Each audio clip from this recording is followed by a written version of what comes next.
आज कोणी ऑफिशियल राजे म्हणू शकत नाही. जे प्रेमानं तुम्ही राजे म्हणताय, काय लोक मला सरकार म्हणतात, हे तुमचं प्रेम तुम्ही दाखवत आहे. ऑफिशियल कोण नाही राजे म्हणू शकत, हे संपलं, हे कॉन्स्टिट्यूशन मध्ये नाही आहे. आणि मला हौस पण नाही, आम्ही तुमच्या घरातले नाही. मी कधी म्हटलं मी तुमच्या घरातला आहे? हे आमच्या घरातले नाही. ठीक आहे, आपण मी म्हटलं का मी तुमच्या घरातला आहे? नाही बाबा, मी नाही तुमच्या घरातला.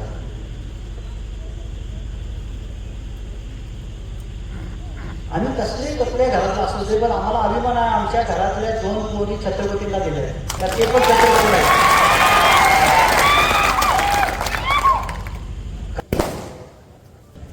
आणि ज्या युवकांचं जन्म 90 साली 91 साली झाली, त्यांच्याकडनं मला थोडं इतिहास तुम्हाला थोडं सांगायचं. 90 साली आम्ही कॉलेज संपल्यानंतर आम्ही खरं इथं आसूच आलो आणि राजकारणात सुरू केलं. आणि आमची पहिली इलेक्शन होती पंचायत समितीची इलेक्शन. त्या पंचायत समितीच्या इलेक्शनला दादाराजे काँग्रेस पक्षात, काँग्रेस एक मोठं पक्ष होतं. आम्हाला काँग्रेस पक्षाने चिमणराव कदमच्या नेतृत्वाखाली आम्हाला तिकीट मिळाले नाही.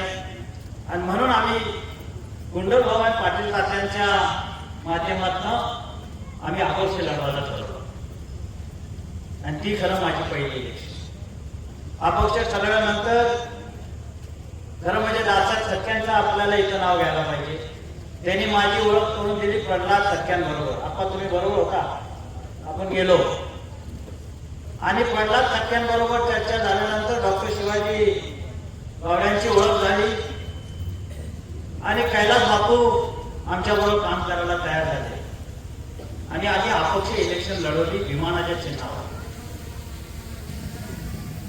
आणि ज्या काळी आम्ही तेव्हा लढवली, तेव्हा त्या नेतृत्वाने आम्हाला सांगितलं होतं, जेव्हा आम्ही तिकीट मागायला गेलो होतो, की तुमच्या मागं कोण आहे, तुम्ही संपलेले लोक आहे आणि म्हणून मी तिकीट देऊ शकत नाही. आणि तेव्हा तुम्ही सर्व जनतांनी दाखवलं. तेव्हा आपली पंचायत समिती सीट 2200 मतांना आली. उमेदवार आसूचा होता, आम्ही पवारवाडीचा उमेदवार उभा केला. मित्रांनो, 2200 लीडनं ती उमेदवार आलं, जिल्हा परिषद निवडून आली. आणि संजय साहेब तुमचा उमेदवार घासला 200 मतांना आला होता. किती होती पडलं का काय? इलेक्शनचा निकाल रात्री 2 वाजता झाला. चिमणराव कदमांचे 8, रामराजेंचे 8, आपले 3, विष्णुपन गाडे 2, अशी तेव्हा संख्या होती. आणि तेव्हा तुम्ही सगळ्यांनी नागरिक सर्वांनी निर्णय केला की त्या काळी आपण बदल करायचा आणि आपले 3 माणसं आपण निष्प्रमाण काही न करता नाही न मागता आपण सहजतेने आपण रामराजांच्या ताब्यात दिल्या. आणि तेव्हापासून आपण रामराजांच्या गटात काम करतो. ओ रामराजे माझे नेते होते, आज पण राष्ट्रवादीचे नेते आहेत. पण रामराजे, जसं तुम्ही मला सभापती केलं या टेकेला, जसं तुम्ही सहकार्य केलं मला, त्यावेळी आमच्या वडिलांनी तुम्हाला सभापती केलं, हे कदाचित विसरू नका. मंत्रीराजे होते, विठ्ठलराव धनी पण होते, तेव्हा प्रेशर भरपूर होतं. सुधाकर नाईक मुख्यमंत्री होते, आदित्यराजे मंत्री होते. सुधाकर नाईक म्हणाले की चिमणरावची मंडळी दादा वेगळी व्हायला पाहिजे, परंतु तेव्हा तुम्हाला केलं. काही नाही हो, एक चहाचा कपडा मिळणार होतो. त्याच्यानंतर मार्केट कमिटीची इलेक्शन झाली, लगेच पंचायत समितीनंतर तिथनं आपण शिवाजी अण्णाला उभा केलं. विठोबाबांच्या अध्यक्षतेखाली ती इलेक्शन झाली. आपण पराभवाचा सामना केला. तेव्हा तुम्ही म्हटलं नाही की मला उभं राहायचं. पराभव झाल्यानंतर महाराज सहकार मंत्री झाले. महाराज सहकार मंत्री झाल्यानंतर बंडराजांच्या कल्पनातनं आपण 24 सोसायटी विराज आपण येथे केले. 24 सोसायटी, त्यात डीकेची मातोश्री असेल, संजीवबाबांची सोसायटी असेल, आमच्या आसू, हनुमंतवाडी, पवारवाडी, टाकळवाडा आणि शिंदेनगरमध्ये जे 2 सोसायटी झाल्या त्या 2 सोसायट्या केल्या आणि त्या 24 सोसायटीच्या माध्यमातून पुढची मार्केट कमिटी आपण जिंकून दाखवली. आणि मार्केट कमिटी जिंकल्यानंतर मी सभापती झालो. मी सर्वात तरुण मेंबर होतो. ज्येष्ठ लोक विश्वासदादांसारखे, बीके भाऊंसारखे, शरद डोंगरेंसारखे हे सर्व ज्येष्ठ लोक आपले संचालक होते. एक मतानं मला सभापती म्हणून काम करायला संधी दिली. मी जेव्हा सभापती झालो तेव्हा मार्केट कमिटीत मी नेहमी सांगतो की पगाराचा दिवस आला आणि आमच्या सचिवालयात म्हणतात, सचिव साहेब काय कसं काय? ते म्हणते साहेब 5,000 रुपये बॅलन्स आहे आणि पगार तर होता. पहिली संस्था आपण आपल्याला जबाबदारी दिली. व्यापाऱ्यांनी भरपूर सहकार्य केलं. व्यापाऱ्यांनी विश्वास ठेवला आणि त्या विश्वासातनं जेव्हा मी सभापती पद सोडलं तेव्हा मार्केट कमिटी 48 लाखाची FDs करून सोडलं. माझ्या कारकिर्दीत प्रत्येक महिन्यात पगार व्हायचा. 10 तारखेवर ओरडायचे नाही. दिवाळीला प्रत्येक कर्मचाऱ्याला आम्ही बोनस देतो. आजही कुठलाही व्यापारी कधीही तुम्हाला म्हटला की शिवरूपराजे सभापती असताना आम्हाला ताप झाला. 10 वर्षात एकही तंटा, एकही न्याय, एकही भांडण मायापाशी आला नाही. 10 वर्षानंतर परत आम्ही उभा राहिलो. परत मार्केट कमिटीची इलेक्शन झाली. मला जनतेने सगळ्यात जास्त मतांना निवडून दिलं. 1235 मतं मला मिळाले. माझ्या तालुक्याला आज विनायक पाटील नाईक आंधळचे त्यांना 1230 मतं मिळाले आणि जे चेअरमॅन झाले त्यांना 850 मतं मिळाले. हे विचार, हे प्रेम केलं होतं. आणि मला खरं कळत नाही की आताच काय झालं, माझं काय चुकलं. आता शरद पवार साहेबांबरोबर आपण राहायचा निर्णय घेतला. दादाजी वाढले तेव्हा शरद पवार साहेब मला भेटायला आले. आपण निर्णय घेतला साहेबांबरोबर राहायचं. आणि मग जे चर्चा चालली होती ते पण निर्णय तुम्ही परत करून तुम्ही साहेबांबरोबर राहायचं ठरलं. काय चुकलं माझं? आणि मग 2 राष्ट्रवादी जेव्हा झाले तेव्हा तुम्हीच सर्वांनी निर्णय घेतला ना अजित पवारला सोडायचं. आणि तेव्हा एकाच राहायचं आणि अजित पवार बरोबर राहायचं. आणि आपण ते मान्य केलं. आणि लगेच 6 महिन्यानंतर तुम्हाला ते निर्णय बदलायचा होता आणि लगेच 10 दिवसानंतर परत त्याच निर्णय येतो. ज्या साहेबांनी तुम्हाला 25 वर्ष सत्ता दिली, ज्या साहेबांनी तुम्हाला राज्यमंत्री केलं, ज्या साहेबांनी तुम्हाला कॅबिनेट मिनिस्टर केलं, संजय, ज्या साहेबांनी जेव्हा कोण नव्हतं त्यांच्यापाशी घरात लाल दिवा नव्हती तुम्हाला सभापती केलं, त्या साहेबाला सोडला. आणि तुम्ही असं घेऊन मला म्हणताय की मी साफ आहे. मी माझ्या वडिलांनी तुम्हाला सभापती केलं, तुम्ही मला सभापती केलं. मग ज्यांनी 25 वर्ष तुम्हाला सत्ता दिली त्याला तुम्ही सोडलं आणि तुम्ही मला साफ म्हणताय, हे कुठे न्याय आहे हे तुम्ही जाणता. एवढ्या मोठ्या नेतृत्वाने एवढ्या खाली जाणं मला तर अपेक्षा नव्हती. मी दादाला सोडलं नाही. इलेक्शन सुरू झालं. आम्हाला जर तुम्हाला सोडायचं असतं तर आम्ही इलेक्शनच्या आधी फॉर्म भरायच्या आधीच आम्ही भाजपमध्ये प्रचार सुरू केला होता. इलेक्शन सुरू झालं, फॉर्म भरले, 4 दिवस झाले, सर्वजण शांत होते. त्यातनं आमच्या धीरू आणि कृष्णा तात्या साहेबांबरोबर करायला आणि ते दोघं म्हणाले की आम्ही साहेबांना सोडणार नाही. त्यातनं आप्पांनी सगळ्यांनी तुतारीचं वातावरण सुरू केलं. मी शांत बसलेलो होतो. आमचे सर्व कार्यकर्ते म्हणाले या क्षेत्रात तुतारी वाजवायचं. तोपर्यंत काही कुणाची भूमिका नव्हती. वहिनी साहेबांचं ऑपरेशन बॉम्बेला झालं. दादांचा फोन आला मला भेटायला या. मी म्हटलं दादा ऑपरेशन आहे. ऑपरेशन झाल्या दुसऱ्या दिवशी मी निघालो. 12 वाजता, रात्री 12 वाजता दादानी बैठक ठेवली होती. पत्रकारांना तुम्ही दादांना जरूर विचारा जर मी फोटो भरत असं. त्या बैठकीत प्रभाकर घाडगे होते, बाळासाहेब सोळकर होते, मंगेश जमाळ होते, युवराज होते मसवडचे, बंड्या गोडसे होते, डी.के. पवार होते. आणि दादाने तेव्हा आम्हाला विनंती केली की माझी मंडळी उभा आहे, आपले दुसरे संबंध घराचे संबंध आहेत आणि तुम्ही सर्वांनी राष्ट्रवादी काँग्रेस म्हणून तुम्ही युतीचा धर्म पाळा. एखादा नेता आपल्याला कळवून सांगतोय, त्याचं ऐकलं ही माझी चूक झाली. आणि आज तुम्ही त्याच नेत्याच्या शेजारी मांडी लावून बसताय, त्याला काय बोलत नाही की तू का सांगितलं शिवरूपला इथं प्रचार करायला. ज्याचा प्रचार मी केला आपले माजी खासदार, त्यांच्याबरोबर तुम्ही युती करायला चाललाय आणि ह्यो शिवरूपराजे दोषी हे सांगतात. याचं लॉजिक काय हे मला कळत नाही. म्हणजे ज्यांनी सांगितलं ज्याचा शब्द मी मानला तो दोषी नाही, ज्याच्याकरता काम केलं तो दोषी नाही, मग दोषी मी. ह्याचं उत्तर काय? 35 वर्ष तुमच्या बरोबर काम केलं म्हणून मला दोष? 35 वर्ष सांगितल्यानंतर आणि हो असूनही प्रत्येक इलेक्शन मध्ये जो तुम्ही राजकारणात आहे 90 सालीपासून अजूनही तुम्हाला मतदान 2000 ते 15,000 प्रत्येक इलेक्शन मध्ये लीडर दिले आणि त्याच्याकरता तुम्ही असून न्याय द्यायचा.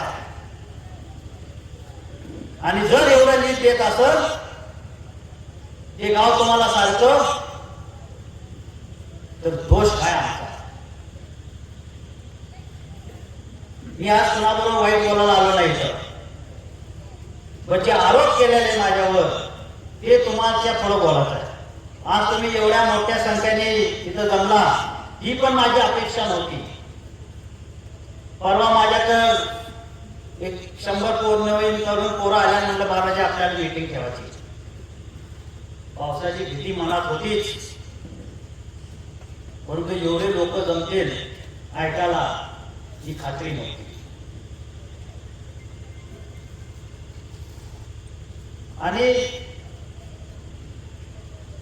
11 तारखेच्या सभा आमच्या काय जोडीदारांनी जे आमच्या बरोबर होते ते गेले. कसं असते ना साहेब, मला एक सांगतो, झाड असते, वारं सुटलं ना तर पहिलं काय जाते? पाला झाडाचा. मग अजून कालसारखा पाऊस झाला ना तर काय जाते? फांद्या. मग फांद्या म्हणजे कोण? जे मलिदा गँग आहे हे आपल्याला. आणि झाड तिथल्या तिथं राहते, हे कशामुळं? मुळ्या. त्या मुळ्या तुम्ही माझ्या आहेत आणि तुमच्या मुळ्या म्हणून आहे म्हणून आपलं झाड आहे. हे असुदारांनी लक्षात ठेवायचं. बरेच जण येऊन गेलेत. जोपर्यंत तुमच्या प्रेम आहे तोपर्यंत मी लढायला तयार आहे. आणि हे या कार्यकर्त्यांना कळायला पाहिजे. जरूर त्यांनी पण माझ्याकरता केले, परंतु एक तुम्हाला जाणीव हो, तुम्ही त्यांची सभा बघितल्या. माझ्या स्टेजवर एक शिक्षक आहे का? माझ्या स्टेजवर एक कर्मचारी आहे का? माझ्या स्टेजवर मी पण संचालक जिल्हा बँकेत, एक जिल्हा बँकेचा कर्मचारी आहे का? कर्मचारीवर आणि शिक्षकांवर राजकारण करायचे खर्डेकरांची औलाद नाही. कर्मचारी त्याच्या ह्याच्यामुळे होतो. नोकऱ्या आपण देतो तर त्याला गरज आहे. नोकऱ्या दिल्यानंतर आपण त्याला दोषून म्हणायचा माझ्या स्टेजवर या, ही कुठली नाही. तो जर चांगला शेतकरी असता, तो जर प्रपंचाला चांगला असता, तो आपल्याकडे नोकऱ्या मागायला आला असता का? आपण राजकारण तुमच्या जीवावर करतो, आपण राजकारण सर्व कार्यकर्त्यांच्या जीवावर करतो, पण कधीही मी कर्मचाऱ्यांच्या जीवावर करणार नाही. कर्मचाऱ्यांनी जे जे पद्धतीने त्यांना काय करत असेल ते करू दे. आमच्याकडनं तुम्हाला सुटका का? मला विश्वास आहे, जो कर्मचारी आम्ही लावलाय, भलं मग ते तुमच्या संस्थेत असेल, प्रत्येक शिक्षक लावल्याला तुमच्या संस्थेत असेल, त्याची ओळख संजीवबाबांची लागल्यानंतर त्यांनी पण काळेश्वरच्या पिंडीवर हात लावून सांगायचं की माझी ओळख राहिली आणि मी माझ्यामुळे लागला. आणि जेव्हा आपण नोकरीला माणूस लावलो त्या पोराकडे बघून आपण लावत नव्हतो, त्याच्या कुटुंबाकडे बघून लावत होतो. त्याच्या कुटुंबाने आपल्याला किती सहकार्य केले, त्या समाजाकडे बघून लावत होतो. आणि मग आपली अपेक्षा काय होती, एखाद्याच्या समाजातनं कर्मचारी आपण जिल्हा बँकेत घेतलं, त्यांनी त्याचं कुटुंब जरूर मोठं करावं, परंतु त्या समाजातल्या बाकीच्या लोकांना पण त्यांनी सहकार्य करावं, त्या समाजाला वर आणायचं काम करावं, का त्याला नोकरी लागली आहे, तो एक चांगला सक्षम माणूस झाला. परंतु आमच्यातले काय कर्मचारी जेव्हा लागल्यानंतर लगेच आपल्याच सुनेला शिक्षक, लगेच आपल्याच मुलीला शिक्षक, लगेच आपल्याच घरात. अहो तुम्ही श्रीमंत झाला, नोकरी दाराने लावली. काय काय लोकांना तर दाराने जेव्हा नोकरी लावली, आजपर्यंत त्यांचे जीवन राहिले. माझं जायला आव्हान आहे, तर ज्या ज्या नोकऱ्या लावल्या त्याच्याकडनं एक कुणी रुपये दिले, कुणी काय दिलं असलं तर सांगावं, मी व्यासपीठवरचा पाऊल कधी ठेवणार नाही. स्वतःच्या गाडीतनं जाऊन आपण नोकऱ्या लावल्या.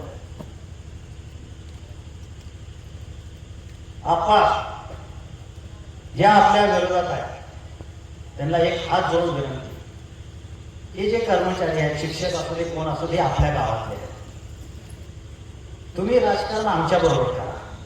तुम्ही राजकारण या पुढे बसलेल्या जनतेबरोबर करा. तुम्ही या जनतेचं तक्रार सांगा. तर तुम्ही आता हे रडीचा डाव करू नका. हे कर्मचारी त्यांच्यावर प्रेम करतात म्हणून महाराज साहेबांची बदली करा, महाराज साहेबांच्या इकडं पाठवा. कशाला करताय, ते पण आपल्याच गावात. आणि मला नाही गरज आहे त्यांची, जाहीर सांगतो, त्यांनी तिकडं जावं, तिकडंच प्रचार करावं. मला गॅरंटी आहे की जो कर्मचारी तिकडं प्रचार केला तर त्याची बायकोचं पण मतदान मला होणार आहे, त्याचं घराचं मतदान मला होणार आहे. त्या घराला माहित आहे की नोकरी कुणी लावली, कशा हालत लावले. जाऊ दे कर्मचारीला जायचं, जावा बाबा. प्रेशर मध्ये राहू नका, प्रेशर तब्येतीला चांगलं नसते. अख्ख्या गावाकडे तुम्हाला रिकामकी दिली आहे, हे विचाराचा फरक आहे. संस्थेच्या बाबतीत एक विशेष झाला होता. श्रीराम संस्थेकरता शिवराम राजांनी काय केलं, श्रीराम संस्थेकरता काय केलं. जोपर्यंत श्रीराम संस्था होती, कुणाच्याही ताब्यात होती, हनुमंतराव अण्णा चेअरमन असतील, त्याच्यानंतर आबा चेअरमन झाले, आपले चौधरी साहेब, हा दादाराजे कर्डेकरांचा ऊस टन टन जे काय 1000 टन बसत सगळे टन टन ऊस श्रीराम कारखान्याला जायचा होता. जेव्हा श्रीराम कारखाना आपण आपल्या ताब्यात घेतला, त्याच्या आधी आपण धोरणबंदी उठवली होती आणि आम्ही ताब्यात घेतल्यानंतर श्रीराम कारखान्याला ऊस घालायला लोक तयार नव्हते. पोपटराव तुम्ही होता, आपण वाहनं थांबवायचं. माझ्याबरोबर तो सुरेश गेलणार होता कळण्याचा, त्यांनी तर ती सांभाराची कापतेची इराक आणली होती आणि 4 टायर फोडले होते. या आंदोलन मध्ये राजू शेट्टीने आम्हाला साथ दिला, का आमचं प्रेम होतं म्हणून. राजू दुसरे येत होते, त्यांचे चुलते सोमेश्वरला संचालक होता. राजूचा ऊस चालला होता, राजूचा ऊस पाठवला नाही म्हणून आमचा हमदार त्या ट्रॅक्टरच्या मध्ये झोपला होता. राजू पवार आठवत असेल तुम्हाला, 2 तास तो माणूस ट्रॅक्टरच्या पुढे झोपला होता. ट्रॅक्टर पुढे ना मागा हलू शकला होता. आज तो हयात नाही. हे कशाला केलं, श्रीराम चालण्यासाठीच केलं ना. कुठली बाहेरची टोळी आली तर आम्ही बसून द्यायचं नाही, ते आम्ही त्याला चूक केली. शेतकरी अधिकार आहे ऊस कुठे घालायचा, पण आमची भावना श्रीराम कारखाना चालला पाहिजे होता. आणि जोपर्यंत तुम्ही श्रीराम कारखाना चालवतो तोपर्यंत आम्ही हे संघर्ष तुमच्याबरोबर केला. श्रीराम कारखान्याच्या 200 रुपयाच्या बिलाकरता गोपडी फाट्याला आंदोलन केलं का नाही केलं गाडी साहेब? आणि ते आंदोलन केल्यानंतर आम्हाला 200 रुपये मिळालं. राजू शेट्टीला श्रीराम कारखान्यात सभा लावली का नाही लावली? काय चूक केलं, काय तुम्हाला एवढा राग आला शिवरायांचा 35 वर्षानंतर? 35 वर्ष काय राग आला नाही, काय चूक? हेच मला वरच्या वर कर. एज्युकेशन सोसायटी दादाराजांनी मालजीराजांनी एक स्वप्न होतं की गदरमध्ये इंग्लिश स्कूल व्हायचं. 6 विद्यार्थ्यांनी या त्या त्यांनी सुरू केलं इंग्लिश मीडियम स्कूल. 6 विद्यार्थी, पाटणकर मॅडम. आज जेव्हा ते वाढले तेव्हा मला अख्खं स्टाफ भेटायला आले. तेव्हा दीक्षित मॅडम चेअरमन होते. मला ते अण्णा तू पण त्याचा शिक्षक होता. ती संख्या 2500च्या वर गेली. 3200ची संख्या गेली. तुमची संस्था. अनिल दादांना शिक्षण संस्था काढायची होती. दादाजींनी म्हटलं अजिबात काढायचं नाही. आपली इथं शिक्षण संस्था एज्युकेशन संस्था आहे आणि की नाही काढायची. शाळा कोणी बांधली? तुम्ही सर्वांनी बांधली. कशी बांधली माहित आहे. जमीन आपण शिवाप्पाच्या नावाने घेतली होती. जमीन शिवाप्पाच्या नावाने घेतले होते. पैसे नव्हते कोणाचं. आपण लकी ड्रॉ केलं ना, आठवते का? लकी ड्रॉ मधनं पैसे मिळाले आणि ती आपण इमारत उभा केली. शेवटचे 2-3 लाख कमी पडले तेव्हा सर्वजण आले आणि दादारांनी ते 2-3 लाख रुपये देऊन ती संस्था आपण उभा केली. आपण म्हटलं नाही ती संस्था आम्हाला द्या. आम्ही म्हटलं फक्त एज्युकेशन मध्येच ठेवा. नुसतं आमचे मुलं जे एक काळेश्वर देवळात एखादा वर्ग भरायचा, एखादा वर्ग ह्या झाडाखाली भरायचा. आज आमची मुलं एकाच शाळेत. जे मुलं पवारवाडीला चालत जायचे, जे मुलं सायकलवर पवारवाडी जायचं, त्यांच्याकरता काय चुकलं माझं? हनुमानवाडीत तुम्हाला संस्था करायची होती. बंटीराजांनी 5 लाख रुपये देणगी केली.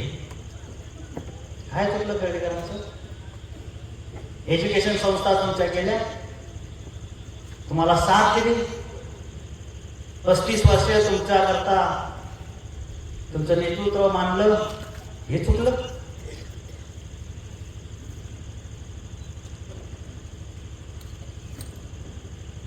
मित्रांनो, कॅनेलच्या पाणी करता आपण बांधतोय. कॅनेल खालचे आपण गावं आहे. आपल्याला पाणी आणि ऊस महत्वाचं. स्टेरिंग करता आपण गेलो होतो. बरेचसे लोक असूच होते. काय होत्या तानाजी सहला बोलले आठवते का? वरचा भाग म्हणत होता स्टेरीकरण नाही व्हायला पाहिजे, आपला भाग म्हणता स्टेरीकरण व्हायला पाहिजे. संजय तू होता काय बोलले ते? पूर्व भाग आपला ऊस पाणी हेच आपलं महत्वाचं आहे. आणि कायम आपण ऊस आणि पाणीवरच संघर्ष करतात. इलेक्शनच्या काळावरच शिवाजीराव आमचे शेडगे कॅनल बंद पडलं होतं. आपली पाणी अर्धीवर थांबली होती आणि देवदायांनी मोदीच्या सभेला मी होतो आणि देवेंद्र साहेबांची माझी पहिलीच ओळख. आणि मी देवेंद्र साहेबांना म्हटलं, पहिल्यांदा म्हटलं बोलते बघू काय तर मागून. त्याला म्हटलं साहेब आमचं कॅनल जरा सोडून द्यावं. आमचे काय आमचं कॅनल बंद पडलं. त्या माणसाने तिथल्या तिथं फोन करून कॅनल आपलं सुटलं का नाही, पाळी भिजली का नाही एवढं मला सांगा. आणि तुम्ही मला विचारता सांगोल्याला पाणी गेलं मी काय करत होतो? मी काय आमदार आहे? सांगोल्याला पाणी गेलेला आमदारही बघायला पाहिजे ना. मी आसूच करणार हो. माझा जीव आसू आहे. तुम्ही सगळं माझे आत्मा आहे. मी आसू करता जीव जोपर्यंत आहे तोपर्यंत मी लढत राहणार. जो रस्ता संग्राम मी सांगितलं, या रस्त्यात दाराचे हितलं ते फलटणपर्यंत पाय चालत गेले होते. 20-25 हजार लोक आलते त्यांच्या बरोबर. आणि साहेब पहिल्यांदा मुख्यमंत्री झाल्यानंतर पहिलं जेवण आमच्या बंगल्यावर होतं. आणि तेव्हा साहेबांनी कलेक्टर कुलकर्णी साहेब होते आणि तेव्हा सांगितलं की आसू रस्ता व्हायला पाहिजे. मी शब्द आणि तेव्हाही आसू रस्ता झाला.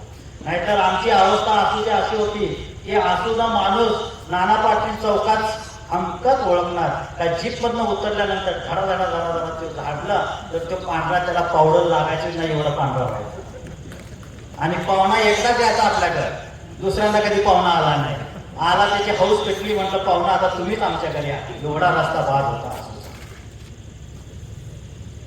छोटी गाडी येऊ शकली नाही. एसटी कुणी सुरू केली.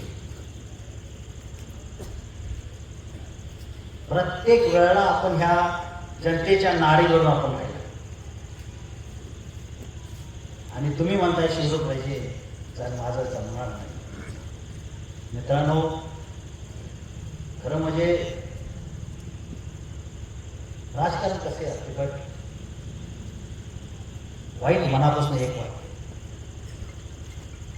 35 वर्ष आपण त्यांना दिलं. आणि अजून एक सांगतो, ज्या वेळेला मी युतीचं काम करायचं ठरलं त्यावेळेला मी रामराजांच्या बंगल्यावर जाऊन सांगितलं, रामराजे अजितदादांनी असं असं सांगितले आणि अजितदादाबरोबर मी राहायचं आणि युतीचं काम करायचं ठरलं. त्यांच्या बंगल्यावर जाऊन मी लपून छपून केलं नाही. पत्रकारांनी कधीही त्यांना उद्या विचारायचं आणि त्यांना एवढं पण सांगितलं की तुम्हाला जर मी काम करायचं वाटत नाही आणि घरात बसायचं वाटत तुम्ही दादाला फोन लावा आणि सांगा, दादानी सांगू दे मला, हे तू बस घरात, मी बसतो घरात. दादाचा 4दा फोन आला. दादाला पण विचारा तुम्ही सांगितलं का नाही. एवढं ठामपणे सांगतो, जर एखादा नेतृत्व तुम्हाला सांगतो, एखादा नेतृत्व अडचणीत असतं तर त्या नेतृत्वाला तुम्ही मदत करणार नाही. तुम्ही आजची सभा का घेतली? तुम्ही आम्हाला नेते मानताय, मला नेता मानताय, तुमच्या नेत्यावर इथं बोललाय म्हणून तुम्ही इतक्या मोठ्या संख्येनं आलं. एखादा कार्यकर्ते म्हटला आप्पाला, आप्पा आपण जेवण पिऊ. आप्पा म्हटला चहा पण पाजायचा नाही, आपल्या कार्यकर्ते बघू दे. त्यांचे 200 लोक जेवणावर आले. आमचा माणूस होते, एक कप चहा पण घेणार नाही आम्ही. आज हे लोक आल्या, 1200 खुर्च्या लावल्या तिथं, माणसं उभा आहे. ह्याला मनाचं नार आपलं जवळ. आणि मग आमच्या कुटुंबावर बोलायचं. 35 वर्षापूर्वी तुम्हाला कळलं नाही आमचं कुटुंब कुठलं. आमचे 7 बारा काय, एका म्हटलं की यांचे 7 बाराच पडून घ्या. अरे वा, म्हणजे मला कळतच नाही 7 बारा घेऊ शकतोय का काय. अजून बिहारमध्ये जर घेऊ शकत नाही तर तिथं काय.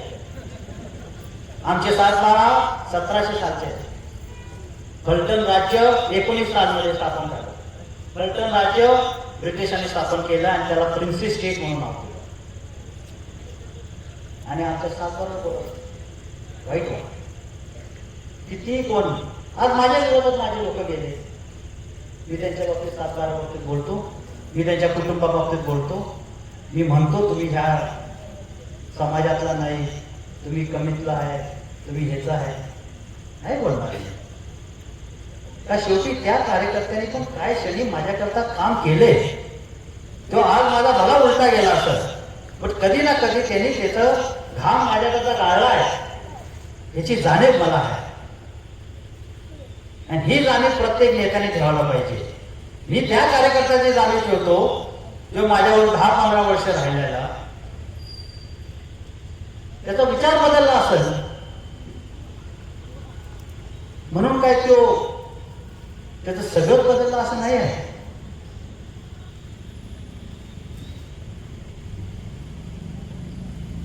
आणि हे इतके मोठे लोक, धीरू त्याच्या भाषणात सांगितलं आम्ही राजे म्हणून घ्यायचं. मित्रांनो, बाबासाहेब आंबेडकरांनी जेव्हा संविधान केलं, सरदार वल्लभभाई पटेलांनी जेव्हा सर्व प्रिन्सली स्टेट विलीन केले तेव्हाच राज्य सगळे संपले. आज कोणी ऑफिशियल राजे म्हणू शकत नाही. जे प्रेमानं तुम्ही राजे म्हणताय, काय लोक मला सरकार म्हणतात, हे तुमचं प्रेम दाखवत आहे. ऑफिशियल कोण नाही राजे म्हणू शकत. हे संपलं, हे कॉन्स्टिट्यूशन मध्ये नाही आहे. आणि मला हौस पण नाही आम्ही तुमच्या घरातले नाही. मी कधी म्हटलं मी तुमच्या घरातला आहे? हे आमच्या घरातले नाही. ठीक आहे, आपण मी म्हटलं का मी तुमच्या घरातला नाही? बाबा, मी नाही तुमच्या घरातला.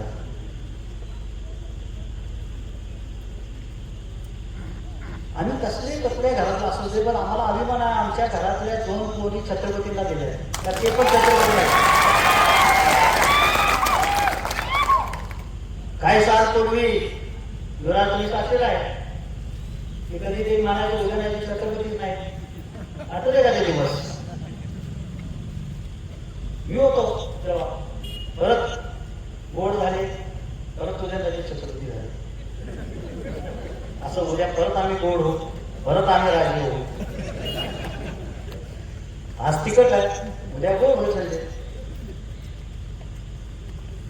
आणि ही गोष्टी राजकारणात यावा. तुमची फॅमिली तुमच्या पद्धतीने त्या त्या ठिकाणी आहे. पोपटवांची फॅमिली त्या त्या ठिकाणी त्यांची फॅमिली आहे. आमचे तामाने असते त्यांची फॅमिली असेल त्यांच्या त्या ठिकाणी. पण माझं लगेच पटलं नाही तर म्हणून मी त्याच्या बाबतीत बोलायचं, त्याच्या घराबाबतीत बोलायचं, त्याच्या 7-12 बाबतीत बोलायचं. ही फलटण तालुक्याला कुठेतरी शोभा. मी नाव पण घेणार नाही, मला त्याचा राग पण नाही. लहान आहे माझ्यापेक्षा, माझ्या मुलाच्या वयाचा आहे, पण वाईट वाटत.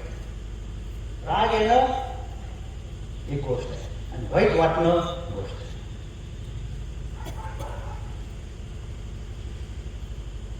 खासदारकीच्या वेळेला संजय साक्षीला आहे, त्याच व्यक्तीने एक भाषण केलं.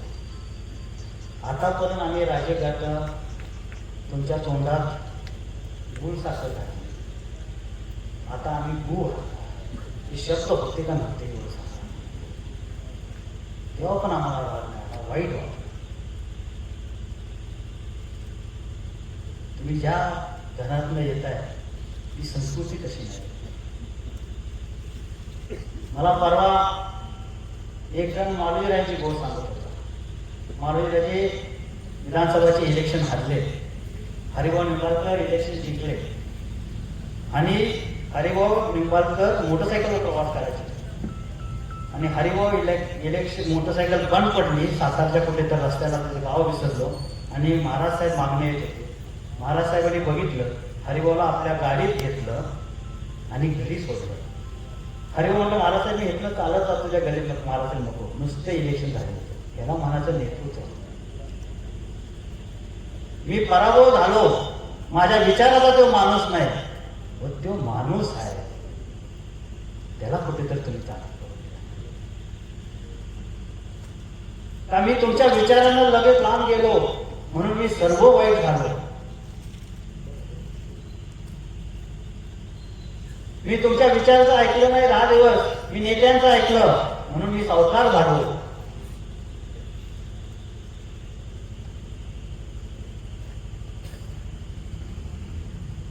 आणि फलटण तालुका तुम्हाला एक प्रश्न विचारतोय,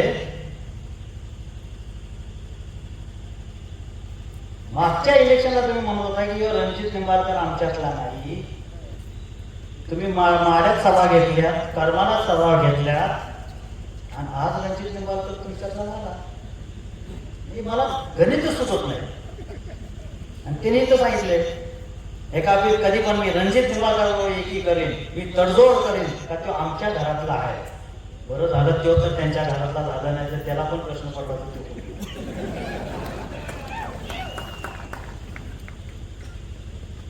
मागच्या इलेक्शन वर ते चालत होतं भरपूर, त्यांनी पण काय काढलं होतं तुम्ही त्यातल्या आणि त्यांनी पण काढले आमच्यातला नाही, मिशावर आमच्यातला नाही, मिशा करतोय आणि आमच्यातला नाही, असं तसं बरं बोललो होतं. बरेचसे पत्रकार इथं बसलेले माझ्याकडे हसतात, थोडं पण हसतात, नावं घेत नाहीत, पण ते सगळ्या ह्या गोष्टीला साक्षीला आहे. त्या रात्री मी त्यांना फोन केला, म्हटलं दादा तुम्हाला भावकी आणि घर मिळालंय, अभिनंदन, निवांत होता. 5 वर्षापूर्वी आमच्यातला नाही, पण आज ते कबूल केलं की तुमच्यातले आहेत, तुम्ही त्यांच्यातले आहेत, आम्हाला आनंद आहे. कोण तर आहे.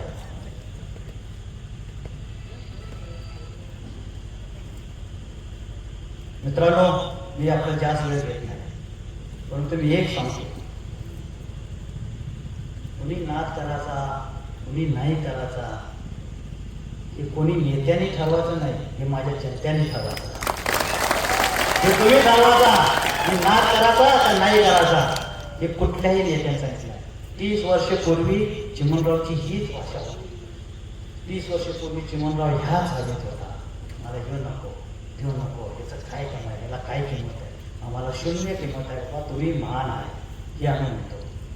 परंतु आसूची सभा झाल्यानंतर दुसऱ्या दिवशी माणिकराव सरोवरकरांच्या रूपानं त्यांना पहिलं मिसाळ जबाब दिला. रात माणिकराव सरोवरकरचा तयारी होऊन दुसऱ्या दिवशी आसूची सभाची त्यांना उत्तर मिळालं. त्याला पण काहीतरी कारण असेल ना. त्याची बायको शिक्षक, तो पण शिक्षक एवढा धाडस करतो, कुठे तर तो पण दुःखाला गेला होता, तो पण आमच्या बरोबर 30 वर्ष काम करतो, तो पण जिल्हा परिषदचा अध्यक्ष होता, त्याचा आता त्याची बायको सदस्य होती. काय त्याची पण काहीतरी वेदना, तुम्ही त्याचा कुठे तर अभ्यास करा. नुसतं सगळ्यांना नावं ठेवून माणसं जुळवा, माणसं तोडू नका. का प्लॅन केलं आमदारकी लढवायची नाही, मग तोडा माणसं, परत या इथं असो रोज तेच ठेवतो, अजून मला शिवाय द्या, मला वाईट वाटणार नाही. तुम्ही माझ्यापेक्षा थोरलाय, 30 वर्ष माझे नेते होते, अजिबात मला वाईट वाटत नाही. तुम्ही काही बोलला तरी मला वाईट वाटणार नाही. हा, बारकं चिरकं बोललो तर वाईट का वाटते? का त्याचं वय नाही बोलायचं. तुम्ही बोलला तर मला काही वाईट वाटणार नाही. जाता जाता तुम्हाला एकच सांगतो, कमेंटचा विषय तुमच्याबरोबर जरा चर्चा करायची. परवा कामगार मंत्री फलटण तालुक्यात आले. आपल्या गावातले पण कमेंटची मुलं कामाला लागले कॉन्ट्रॅक्ट बेसवर. आमच्या ऐकण्यात असं आहे, पत्रकारांना ज्यादा माहित आहे, कमेंट्स कॉन्ट्रॅक्टच्या मुलांना 24,000 रुपये पगार देते आणि जो कॉन्ट्रॅक्टर त्यांना लावतो तो त्या पोरांना 15,000, 12,000, 16,000 पगार देतो. 8 ते 9,000 रुपये. 3 कॉन्ट्रॅक्टर्स आहेत, 8,000 पोरं आहेत. एका कॉन्ट्रॅक्टरकडे 4,000 मुलं आहेत. 4,000, 10,000, 4,000, 10,000, 40 लाख महिना. 10 वर्ष कमेंट सुरू आहे. गाडेसाहेब 10 वर्ष. ह्याचे पैसे कुठे गेले, कुठे गेले? तुम्ही तालुक्याचं नेतृत्व म्हणून तुम्ही कधी अभ्यास केला नाही? मुलांनी कधी तक्रार केलं नाही का? मुलांना माहित नव्हतं, पण कमेंट्सनी त्या मंत्र्यांच्या पुढे सांगितलं, प्रसन्न तुम्ही होता त्या मीटिंगला, की आम्ही 24,000 रुपये देतोय. मग त्या 24,000 पैकी त्याचं TDS काय कट होईल, त्याचं कॅन्टीन काय कट होईल, त्याचा प्रवास काय कट होईल, बाकीचे पैसे का नाही त्याला मिळाले? हे तुमच्या तालुक्यातलेच मुलं आहेत, हे तुम्हीच लावलेले मुलं आहेत. कित्येक वर्ष चालले, ह्याचा कुठे तर विचार करा. आमच्या सातबाऱ्याचा विचार करू नका, तालुक्यातल्या ह्या मुलांचा विचार करा, ह्याचा कुठे तर निर्णय घ्या. ह्याचं गणित काढायला गेलो 8,000 तर कित्येक कोटीमध्ये जाते की मला पण ते शून्य येणार नाही. कोणतर शिक्षकच बसावं लागत, पण ते शिक्षक बसावं म्हटलं त्याच्या विचारा अंगावर काढायचे. हा,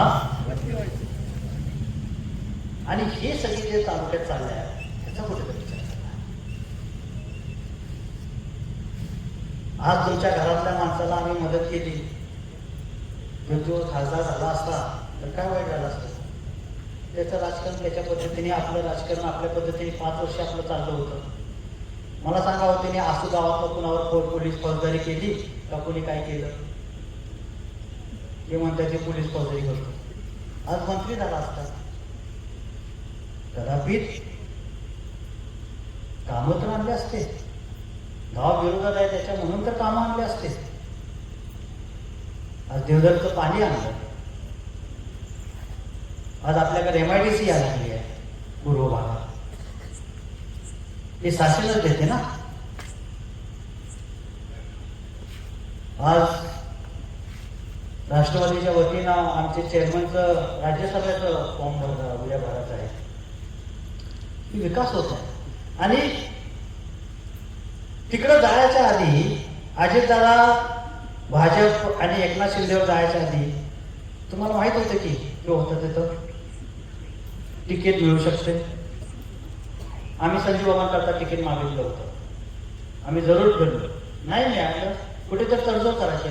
नितीन काका तिकीट मागत होतो, आम्ही नितीन काका करता 3 बॉम्बेला गेलो, नाही मिळालं. उदयनराजेंचं काम सुरू केलं. कुठे तर राजकारणामध्ये तडजोड करून पक्षाबरोबर निष्ठा दाखवायची म्हणून निष्ठा मिळावा, आणि आज नितीन काकांनी निष्ठा दाखवली म्हणून आज तो खासदार झाला. तुम्ही जर तीच निष्ठा दाखवला असता आज तुम्ही सभापती झाला असता. आम्हाला अभिमान वाटतं, गौरव वाटतं की तुम्ही परत सभापती झाला असता.